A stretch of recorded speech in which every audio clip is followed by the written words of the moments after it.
रात का अंधेरा गहराता है और जब पूरी दुनिया गहरी नींद में होती है तब कुछ ऐसी आत्माएं जागती हैं जिनकी भूख कभी नहीं मिटती। ये ना इंसान हैं, ना जानवर, ये हैं भूत, प्रेत और आत्माएं। लेकिन सवाल ये है, क्या सच में भूत प्रेत कुछ खाते हैं? अगर हाँ, तो वो क्या खाते हैं और कैसे खाते हैं?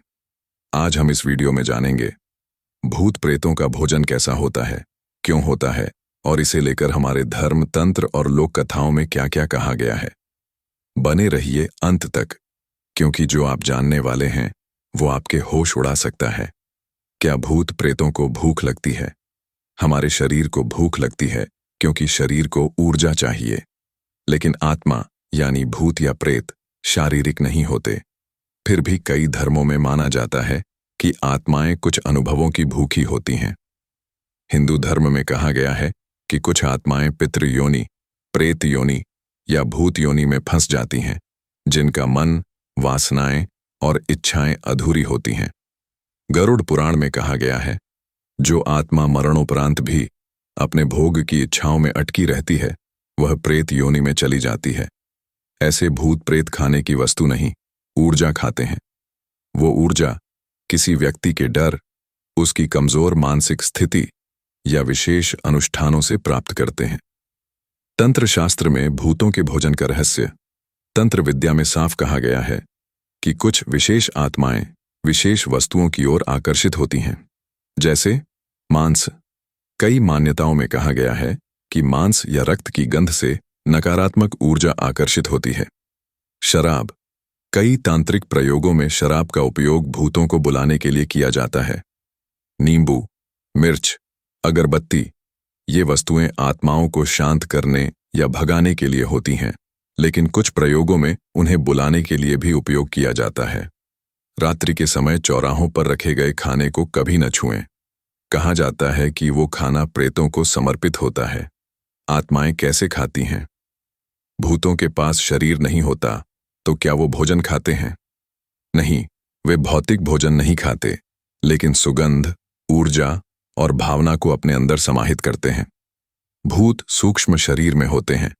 वे भोजन की गंध, ऊर्जा और स्पंदन को ग्रहण करते हैं। उदाहरण, कोई आत्मा अगर मिठाई पसंद करती थी तो वह उस मिठाई की सुगंध और ऊर्जा को खींच सकती है। कई बार पिंडदान और श्राद्ध में खाना आत्मा को समर्पित किया जाता है, जिससे वो तृप्त हो सके। लोक कथाओं और प्राचीन कहानियों में क्या कहा गया है? कई गांवों में प्रचलित है कि अगर रात को कोई ताजे पकवान चौराहे पर मिल जाए तो उसे न छुएं, क्योंकि वो किसी आत्मा को खिलाने के लिए रखा गया होता है। कहा जाता है कि भूतनी या चुड़ैल अक्सर ऐसे स्थानों पर आती हैं जहां लोग डरते हैं और वहां से ऊर्जा खींचती हैं। लोक कथा चुड़ैल और खीर। एक कहानी है कि एक गांव में रोज रात को किसी के घर से खीर गायब हो जाती थी। पता चला एक आत्मा वहां आती थी और खीर की गंध व उसकी ऊर्जा से तृप्त होती थी। एक दिन जब उसे खीर न मिली तो पूरे घर में अशांति फैल गई। विज्ञान क्या कहता है? विज्ञान के अनुसार भूतों का कोई ठोस प्रमाण नहीं है, लेकिन साइकोलॉजी कहती है कि जो इंसान मानसिक रूप से कमजोर होता है वो नकारात्मक ऊर्जा का शिकार हो सकता है। फिर भी साइंस भी यह स्वीकारता है कि कुछ ऊर्जा स्वरूप इस ब्रह्मांड में हैं, जिनका माप और प्रमाण अभी तक हमारे पास नहीं है। इन संकेतों से पहचानिए, कहीं कोई आत्मा आपके आसपास तो नहीं खा रही।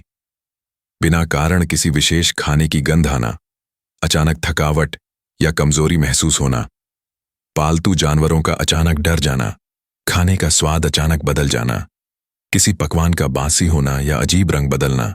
कैसे करें आत्माओं को तृप्त या दूर? पिंडदान करें, श्राद्ध में सच्चे भाव से भोजन अर्पण करें। ओम नमो भगवते वासुदेवाय या AUM नमः शिवाय मंत्र का जाप करें। गाय को भोजन कराएं। ये पितृ और प्रेतों को तृप्त करने का श्रेष्ठ माध्यम माना जाता है। रात को खाना चौराहे पर न फेंकें। तो मित्रों, भूत प्रेत कोई डरावनी कल्पना मात्र नहीं है, बल्कि वो अधूरी इच्छाओं का भटकता रूप है। वे भोजन नहीं, बल्कि आपकी ऊर्जा से तृप्त होते हैं। डरने की नहीं, समझने की जरूरत है। अगर आपने कभी इस विषय से जुड़ा अनुभव किया है तो कमेंट बॉक्स में जरूर लिखिए। और ऐसे ही रहस्यमयी, आध्यात्मिक और ज्ञानवर्धक वीडियो के लिए चैनल को सब्सक्राइब करें और बेल आइकन दबाएं।